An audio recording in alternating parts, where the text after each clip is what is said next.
Hello, hello, and welcome. Welcome to my show, Your Radiant Life After 45. I am your host, Dr. Angelika Christie, and today I have a very, very special episode. Usually you just see me by myself. Very rarely I have a guest who I feel is more than worthy to be interviewed. And today I have an amazing lady. She is not only an absolute light, a leader, what can I say, a luminary. I know that's a strong word, but I believe she actually is. Her name is, you see it there, Dawn Bates. You already see her. And she is also a very, very close friend. We haven't actually hugged yet. We met not in person. But it's coming soon. So today's episode is about how activism catapults you into your own radiance. I find this such an intriguing theme that I have a couple of questions. And of course, if you have seen the poster, Dawn Bates is an international best-selling author. She is a coach for authors who want to have a first-class book published. And she is so much more. She is a mermaid. She's a wild person. She is somebody who doesn't have boundaries, who lives her life unrestricted, who goes where she wants to go and stays however long she wants to stay. She is an amazing lady, and I am so thrilled and so privileged to have her on my show today. So welcome. I'm sorry, this was a long introduction. Welcome, Dawn. So wonderful to have you here. Thank you, Angelika. So lovely to be here. And thank you because you are in the UK, right? So it's already a little. Yeah, it's 8 o'clock at night. So we've had a lovely day. I've been out with the horses and and it's a bit cold, but the sunset was beautiful and I've got the fire burning. I've got my lapsang soussong tea. So yes. Well, you come to visit the Bahamas and get a break from the cold. That's I miss life in the tropics so much. Okay, so since we only have in the first part 30 minutes, let's just get right into it. You call yourself an author activist. What does that entail, and what does it mean? What is the process? Well, I've always been somebody who stood up to bullies. I don't like them. I don't like it when we're told to do something and we're not allowed to question why that process is in place, because as any of us know, a lot of the time things are put in place in the past and we evolve so quickly. But again, if we're not standing up for ourselves and we're not standing up for others, then, you know, people get to walk all over us and tell us that we're less than, or they put us in our place. Well, I know where my place is, and that is at the top of my own tree, following my own dreams, living life on my terms, and living the life I was born to lead. And I believe that when we write down our goals and we actually challenge things in the way of study and academia, that's one way of doing it. Activism can also be, you know, tying yourself to a tree and going unwashed for however many days that we've seen, you know, around the world, and people throwing Molotov cocktails, and it doesn't really get us anywhere.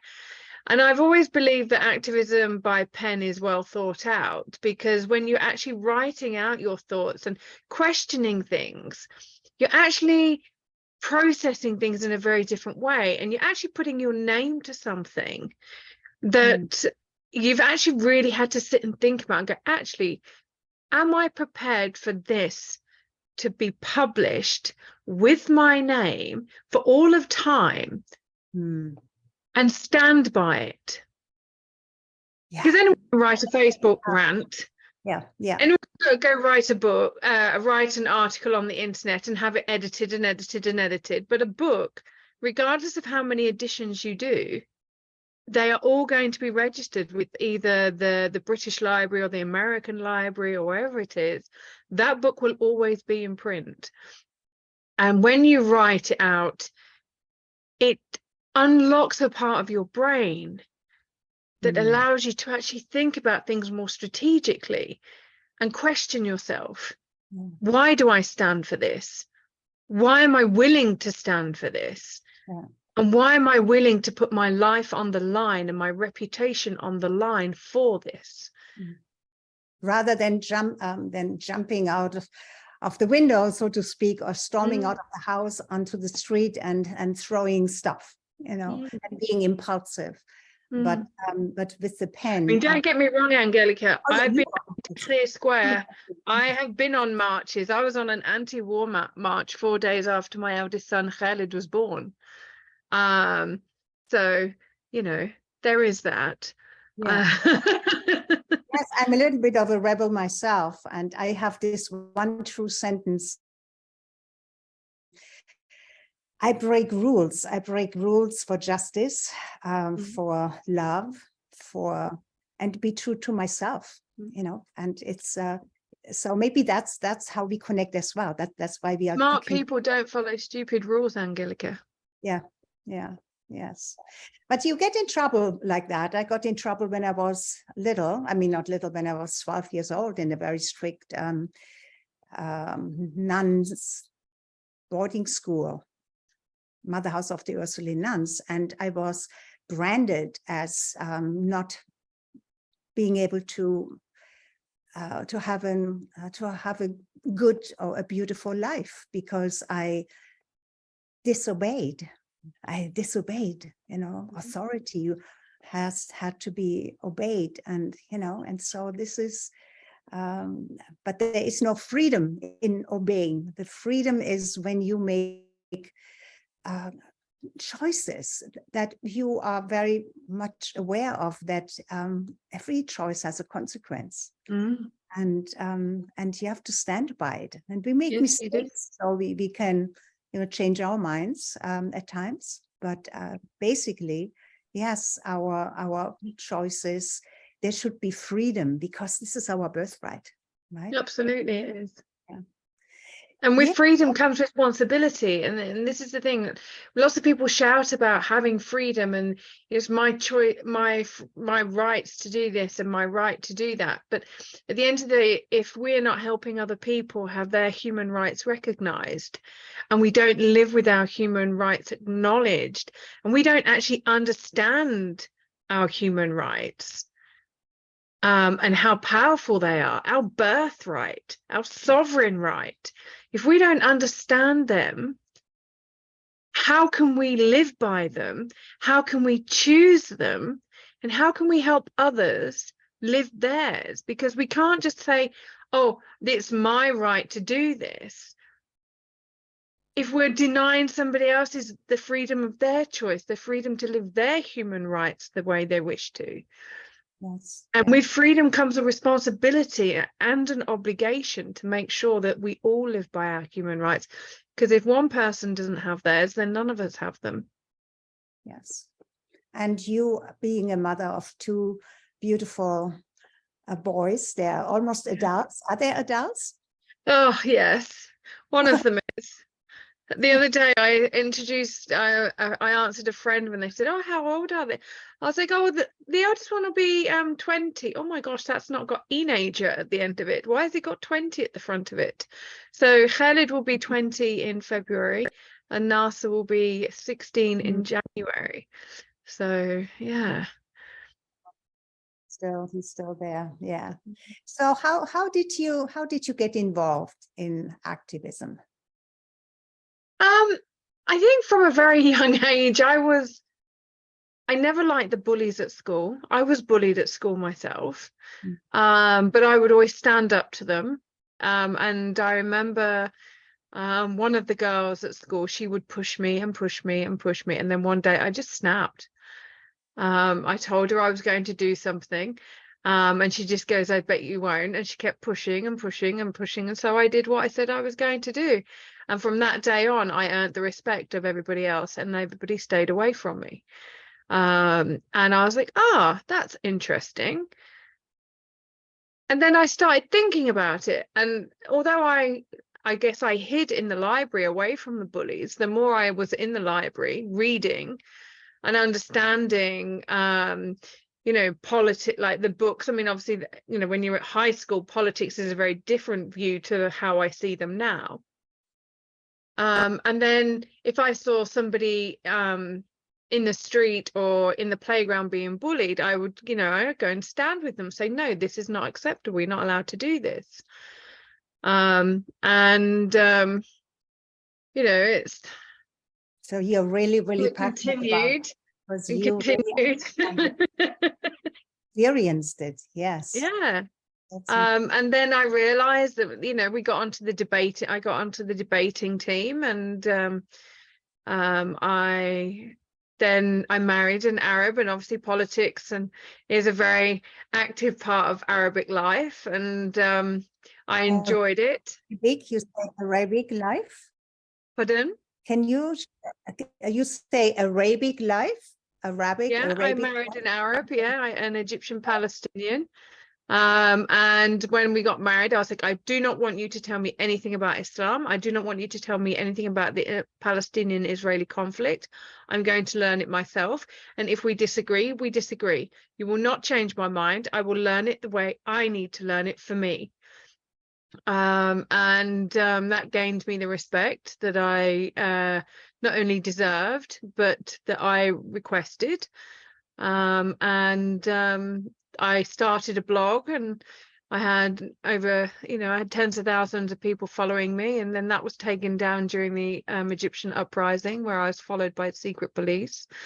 And I was a bit cheeky, because when I was followed by the secret police, they're not very secret, Angelika. So I actually went up to them with my itinerary, and I said, just in case you lose me, this is where I'll be for the rest of the day, for the rest of the week. And they were like, what? What? So yeah, but they took down my blog because I was keeping everybody up to date. But then I was speaking on the radio as well for BBC World Service and the BBC, and speaking out on business issues as well as political issues that was going on. I've been speaking out. I joined the school governors because I wanted to see what was coming down from central government, because I wanted to obviously know and make a difference in my local community. And activism can be anything from fundraising for your local hospital, for your local playground, whether it's you're putting on like a community event. These are all forms of activism, and when we get involved with our communities, regardless of which level, activism is being active.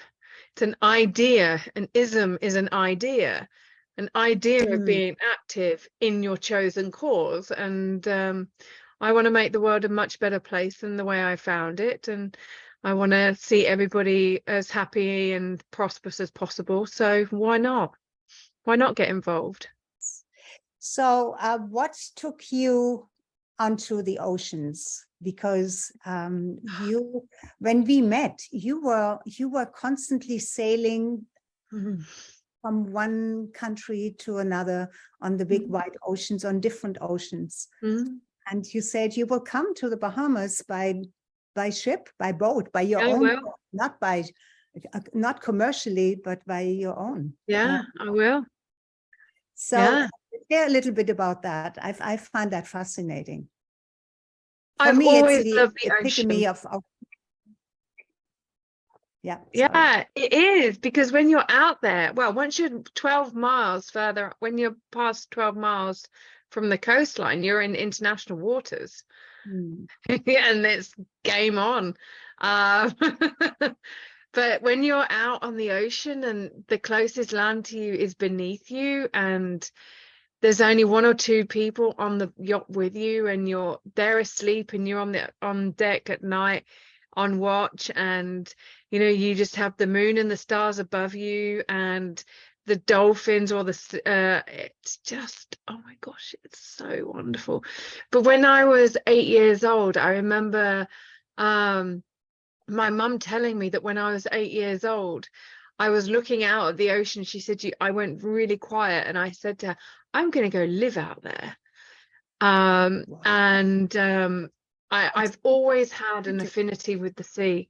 Always. I've loved it, whether it's on a beach in the coldest winter day in England, or whether it's in the tropics of Brazil, or in Central America, in Australasia. I love diving, I love sailing, I love surfing, I love snorkeling, I love my ocean meditations, where I'm going out into the ocean and just lying there and allowing the ocean just to hold me while I just do a gratitude flood and ask the universe to bless me with everything that it is that I'm looking for, and to bless others and say prayers for others. And the ocean she's just so wild and powerful and free and abundant, and she can be so many different things. She can be calming and fierce and wild and tranquil, and when you're sailing and she's underneath you and you're just riding those waves, it's just magical. Isn't she very much feminine? I even when she's, well, feminine doesn't mean always nice and la la la la, but no, she's wild. Wild, as Yeah. well as beautifully embracing and a communicator, because it's water and we are mostly water. So our without blood, her we have no life. Yes, our blood is very similar in its chemistry as the ocean water. So it's so, I understand it so much. I cannot even imagine. I live right at I know you do, and I can't wait to get there. And I cannot even imagine living in land anymore, anywhere inside a country. I need to have the water to touch, to look at, to meditate with and at its side and on It's it. very difficult. It is very challenging being on land for me. Yeah. And my boys actually said to me, Mummy, we know you love us because you're not by the ocean. You've chosen to come back and be with us, and we know how much you dislike being in England. I'm like, yeah, but sometimes the call of the mama is louder than the call of the ocean, and we have to do things. And it's hard being away from my children. It really is. It's the hardest thing I've ever done, Angelika, because it's just, but they know that I have to answer the call of the wild. They know that I have to follow my dream. They know that I have to go do these things. And even my youngest one, I mean, obviously in his own words, I'm paraphrasing here, but said to me that you're not just here to lead us, Mummy, you're here to lead other women. And by me going traveling and being a long distance mother, they've learned to respect women in a very different way. They've learned to realize that we're not just mothers. We are individuals with our own dreams, with our own purposes, that we get to achieve so much more and not to allow anybody to hold us back. They're just such great humans. I'm so proud of them. And I'm not the kind of mother that will tell them that they're good at something just because I'm their mum. And I don't let them win at Scrabble or Connect Four. Any game, they have to beat me. So A great way to learn, yeah, well, you want to learn to be a good Scrabble player, you play your mother. I'm not going to play you, I know that. I know you have a project that you're working on right now, and it involves men, right? Anthology of a book. Can you share a little bit about that? Yeah, it's a compilation of 10 male stories, where we are celebrating men in all of their diversity, and we're looking at that point in time where men chose to be who they wanted to be, or they chose to take responsibility at a point in life, because men are told so much that they have to be this kind of man, or they have to be the alpha male. But not every man is that. Not every man has that point of manning up when he becomes, the alpha. And it might have been that he manned up when, he had to take care of his mother or of his siblings after his parents died. Or it might have been he manned up when, his wife died and he had to take care of the children all by himself. Or it might have been that he manned up when, he looked at himself in the mirror and wasn't happy with his physique, decided to lose weight, or he had health problems and he decided, to take better care of himself, or he stood up to the government, or those moments. And because one of the things that we're seeing is it's 123 men every single day in England, well, in the UK and the USA, commit suicide. And a lot of it is because they have not got these role models and they haven't got the tools to get through things. So if we share these stories from these fabulous men about that moment that they chose to step up, and they've shared their stories and their processes, then hopefully the men that are contemplating the dark path or the suicide, they actually get to have that moment where they make a different choice. And all of the proceeds from the book will go to men's mental health charities around the world. So the authors that take place, it is a philanthropic project that we're working on. So all the royalties will go to charity. And we're hoping that, we'll save lives along the way as celebrate men in all of their deliciousness and their diversity. I think that's so beautiful and so extraordinary, because sometimes I feel sorry for men, because today it's all about women, Absolutely. all about women. And we deserve that, because we have been suppressed, oppressed, been on the stake, drowned in the water, burned, burned and stakes and whatever. So it's, our time is now. And yet we cannot forget about the men, because we need men in our world, and we need the Renaissance man. We need the man that knows how to support a woman and stands in his own strength and power, without needing to overpower. And I think it's so, and I really have not seen anybody else who is doing this, and that has fascinated me as well. I mean, and it takes some bravery, and I mean, you are brave, but how did it come from being bullied early on, or where does your bravery come from as well? I don't know where my bravery comes from, and sometimes I don't see myself as brave. It's only when other people tell me that I am that I go, oh, am I really? Because I mean, my mum told me that when I was 4, I asked her why she was always crying, and that was what made her choose to leave my father, because she wasn't happy in the marriage, and I didn't realize that, and she told me that when I was much older. I've always been that person to ask the question. Maybe it's always an inappropriate question at the time. Maybe it's a question that crosses the boundaries, but I don't, because it's my life, I don't see it as brave or extraordinary. And I sometimes have to remind myself that, yes, my lifestyle is not normal, and people are held back by wanting to fit in. And I think maybe because I've always been somebody that gets lost in books, and I'm always the ocean or somewhere.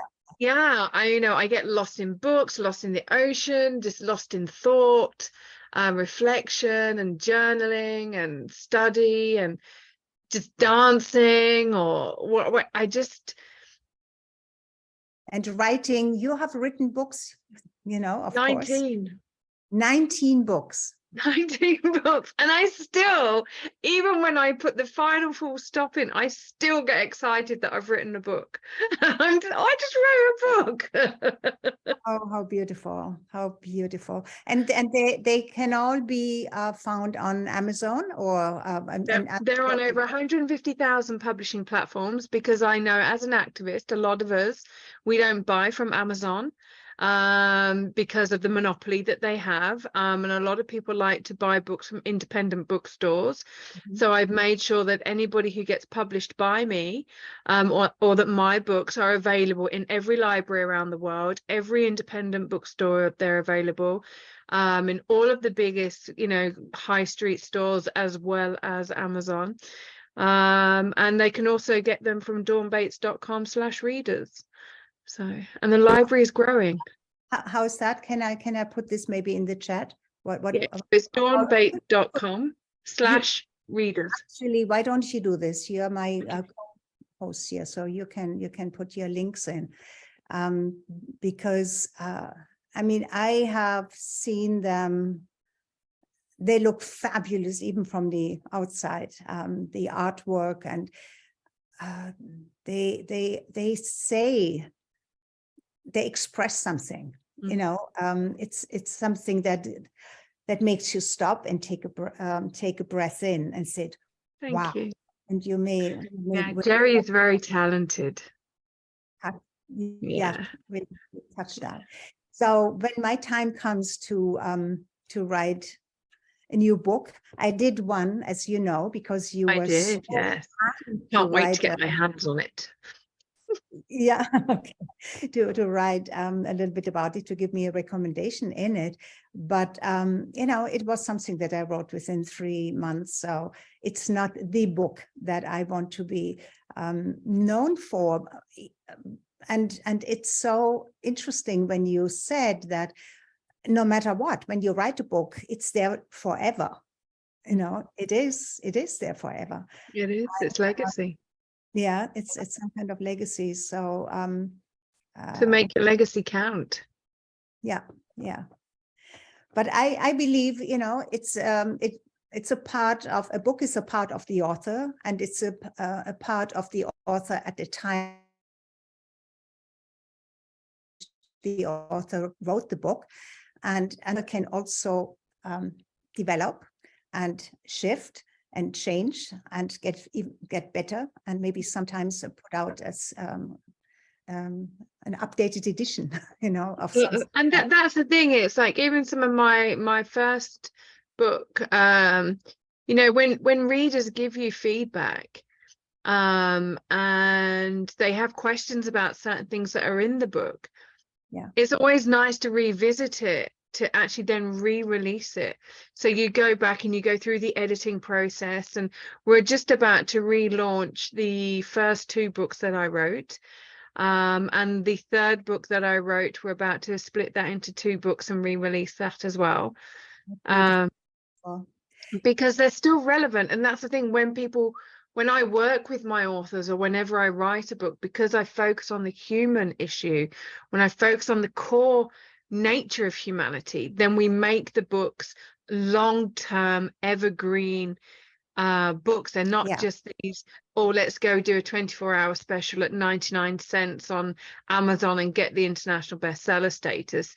They are, we can get that. That's very easy to do. That's just all about strategy, but it's more about the long-term legacy. It's the long vision. It's the big long game that we work on. Dawn, I didn't want to interrupt you, but we are done with the first 30 minutes. Before I stop the recording, I would like to, and please stay with us, because we are. I'll stay with you always. How can our, those people who watch or see the replay, how can they get in touch with you? They can get in touch with me either, if they're on LinkedIn, they can get in touch with me via LinkedIn, or they can get in touch with me via my website, dawnbates.com. Keep it simple. Dawn Bates, keep it simple. Okay, makes total sense.